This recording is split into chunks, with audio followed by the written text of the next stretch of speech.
Здравейте, драги зрители! Първо да ви се представя. Казвам се Стефан Гергов и съм технолог по професия. Това означава, че правя вина в няколко изби. Реших да направя този канал с цел да ви покажа как можете да си направите перфектното домашно вино, което после да си го пиете с удоволствие.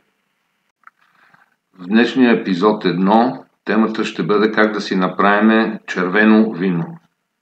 Необходими машини: ронкачко-мачкачка и помпа, която да транспортира кашата към съдовете. Може за по-малко количество и с кофи. Естествено, първо гроздето се набира в щайги или в кофи. В случая виждате набрано бяло грозде в щайги. Гроздето трябва да се бере внимателно, за да не се наранява, да не се хвърля. Трябва да е цяло по време на транспорта. Тук ви показвам една малка машинка, която също върши прекрасна работа. А може и с ръчна. Продават се и такива машинки. Показвам ви как работи. В случая днеска прибрахме бяло грозде и го смачкахме с помощта на тази малка машинка. Тя само изронква гроздето, което се смачква в помпата и отива в съда. Върши чудесна работа. Но да се върнем на червеното грозде. Тук виждате как лесно се изсипват щайгите в отвора на ронкачко-мачкачката. Вътре деликатно се отделят зърната от чепките, които от задния край на машината излизат. Отдолу в коритото на помпата попадат смачканите зърна и през помпата и маркуча отиват в съда за ферментация. Ето още няколко кадъра, от които си личи лесната работа с тази машина. На следващите няколко кадъра ще ви покажа къде трябва да отиде смачканото грозде, в какъв съд и какво трябва да притежава този съд. Хубаво би било да има люк, за да може после джибрата лесно да се извади. Хубаво е също така да има цедка, която предпазва от запушване на крана, за да може виното после лесно да се точи. Ето виждате как постепенно се пълни съда. Трябва да го пълните не повече от 85% от обема му, за да може после по време на ферментацията да не излиза каша отвънка или сок. След като съда се напълни, е необходимо да замерим захарите, съдържанието на захари в гроздовата мъст. Това най-точно се осъществява с помощта на аерометър. Виждате моята колежка Надежда пълни един цилиндър с сок. Впоследствие, като го напълни догоре, слага аерометъра, за да се засече относителната плътност. Ще ви покажа и таблицата, по която се отчита, за да се определят захарите. За червено грозде най-добрите показания са между 22 и 24% захари. Това означава вино около 13 до 14 обемни процента алкохол в последствие.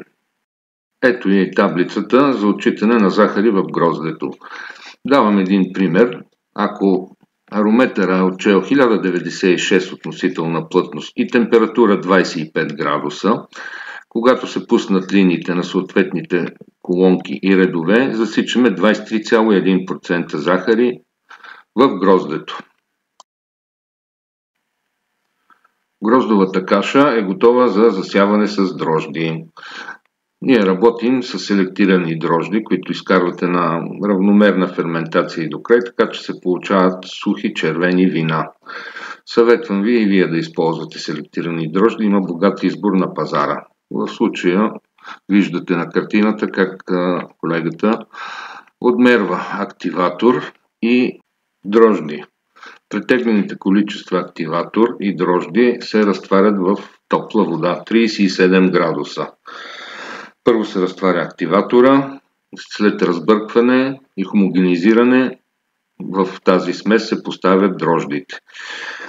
Те също се разбъркват и се изчаква 10-15 минути, за да може те да се рехидратират и да почнат да се развиват.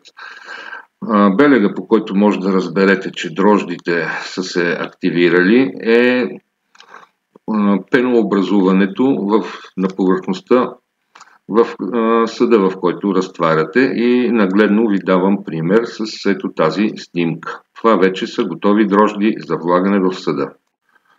Докато изчаквате да се рехидратират и активират дрождите, си претегляте от така наречените храни за дрожди. Това е в случая храна първа, която се слага в началото на алкохолната ферментация, която спомага за правилното хранене на дрождите и в последствие правилното развитие, за да могат да се размножат до толкова, че да изкарат ферментацията до край. Не се притеснявайте, че ще вложите някакви химии, защото храната за дрождите представлява комплекс от хранителни вещества, специфични за дрождите, с прибавени витамини и минерали. Т.е. една комплексна храна, която спомага за правилното развитие и размножаване на дрождите.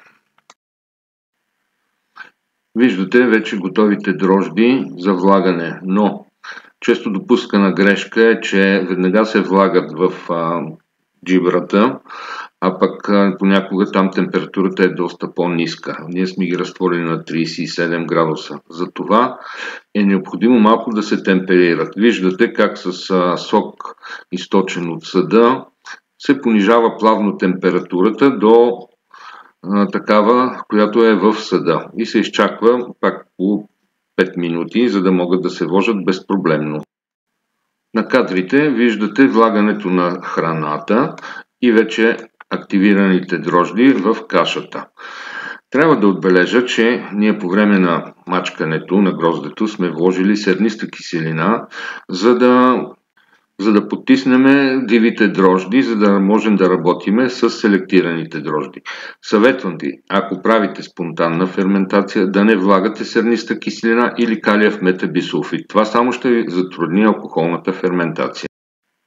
След като сме вложили храната за дрожди и самите дрожди, е необходимо да се разбърка. Как става това? Като източиме сок в една кофа и просто я дигнем и я изсипеме от горната страна на съда. По този начин се хомогенизира храната за дрожди и дрождите в целия обем, така че да започнат да работят бързо и качествено. Накрая върху джибрата поставяте перфориран капак и натискате, така че да излезе сок отгоре, за да няма досег до въздуха самата джибра. Ако не разполагате с такъв капак, е необходимо всеки ден по 3-4 пъти да разбърквате джибрата, която изплува отгоре и изсъхва, което е нежелателно. В следващия епизод ще ви разкажа какво да правите след края на бурната алкохолна ферментация. Благодаря за гледането.